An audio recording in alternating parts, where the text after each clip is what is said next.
Good afternoon, everyone. I hope you're all well. We'll be doing trigonometry grade 12 paper 2. So I've got question 5 for you here, guys, which is trigonometry. So we're gonna go through it together and develop some understanding. So we have 5.1 here, which says given sine beta is equals to 1/3, where beta is 90 degrees to 270 degrees. So now, since we are given that data, what should we do to answer the following questions? You have to write down draw your diagram, right? Draw your Cartesian plane, right? Do your cos diagram. You know that here it's cos, here it's all, here it's sine, here's tangent, meaning that on the first quadrant all trig ratios are positive. On the second quadrant, sine ratio is positive. On the third quadrant, tan ratio is positive. On the fourth quadrant, cos ratio is positive. So now we're given that sine beta is equal to 1/3, meaning that sine it's positive, right? You can see there's no negative sign here, right? We're given that sine beta it's positive, meaning that where sine beta is positive, it's in the second quadrant. So you tick the second quadrant, right? So this will be our hypotenuse. You'll write your terminal arm here, write your terminal arm, which will be 3, right? Which will be 3, and then this one, it's our opposite side, which is our y value, which is 1, right? And then after finding the terminal arm and finding the y value, you have to find the x value, right? But also you're given that beta lies between 90 degrees and 270 degrees, right? Here it's 90, here it's 180, here it's 270, meaning that it lies in the second quadrant and the third quadrant. Where you have 2 ticks, it's where you write your terminal arm, like I've said. So we move to the first question, which is 5.1.1. So what 5.1.1 is required? It says you should find cos beta. You know that cos beta requires you to find the x value, which is the adjacent side, and the hypotenuse side, right, which is y. Which is r. So already we have the hypotenuse side, right, which is r. We are given that the hypotenuse side it's 3, right?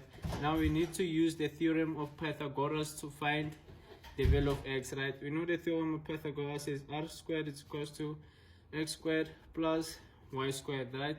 And then you indicate there so that the marker should understand what did you use there, right? And then r, we said, is the hypotenuse, which is 3. It's equal to, we are looking for x plus y, it's 1, right? All squared, and then 3 squared will give you 9. It's equal to x squared plus 1, and then x squared it's equal to 8, right? And then apply square root, and then x is equals to positive or minus 8, right? Then here, since here are positive x values and here are negative x values, meaning that you're gonna take negative x values, right? Because it lies in the second quadrant where x is negative that side. So it's gonna be negative root of negative 8, right? Root of negative 8. After that, we move to finding cos beta, right? So since we have to find cos beta, we're gonna say cos beta it's equal to x, which is negative root of 8 over hypotenuse, which is how much? Hypotenuse it's 3, right? Yes. And then that's your final answer. You can put this in a calculator and get negative 2 root of 2 all over 3. This and this is the same thing, but that's up to you. But this is the final answer. And then we move to 5.1.2.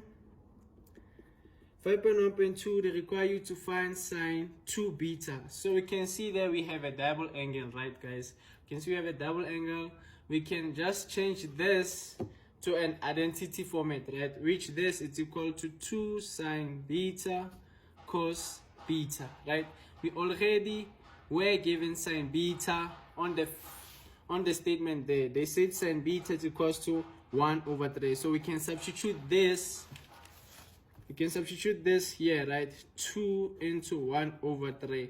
And then we calculated cos beta, which is this, right? So we can also substitute it, negative 2 root of 2 all over 3, right, guys? And then you do your maths there. You do your maths. And then the final answer will be 2 times 2 is going to be negative 4 root of 2 all over 3 times 3 will be how much? 3 times 3 will be 9, right? And then we move to the next question, which is 5.1.3. So what is 5.1.3 required of you to do? We have cos of 450 degrees minus beta. So if you have cos of 450 degrees minus beta, what do you have to do in this case? You just have to minus 360, because remember, in the Cartesian plane, the angle lies between 0 to 360. So if it's greater than 360, if it's greater than 360, you have to minus 360 inside the bracket, right? So we're gonna say it's equal to cos of 450 degrees minus b minus 360 degrees. It's equal to cos of 450 minus 360 degrees. It's equal to 90 degrees minus beta. So where does 90 degrees minus beta lie? 90 degrees minus beta, it's in the first quadrant, right? It's here, right? And then here it's 90 degrees minus beta because it's greater than 90. When you add, when you minus, it's lesser than 90, right? So in this case, we have cos into 90 degrees minus beta. So what we'll do, we're gonna use the compound formulas, right? So you're gonna say, since here it's cos, you're gonna say cos of 90 degrees, right? And then cos of beta plus sign changes because here it's negative, right? Plus sine 90 degrees sine beta.